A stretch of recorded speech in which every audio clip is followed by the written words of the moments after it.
শঙ্কা সবসময় থাকবে, সম্ভাবনা সবসময় থাকবে। যে দুজন আলোচনা করলেন তাদের আলোচনার সঙ্গেও আমি মোটামুটি একমত।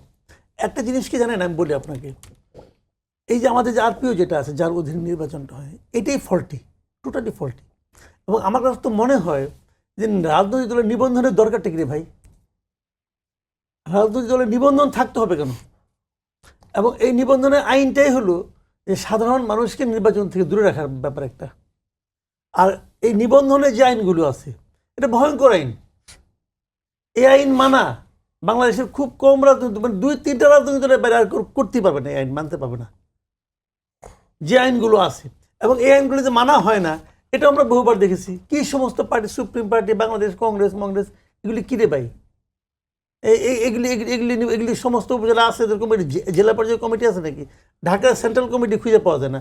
দেখলাম তো পত্রপত্রিকায় যে তার মেয়ের বাসার ড্রয়িং রুমে তার অফিস, এরকমও দেখছি তো আমরা।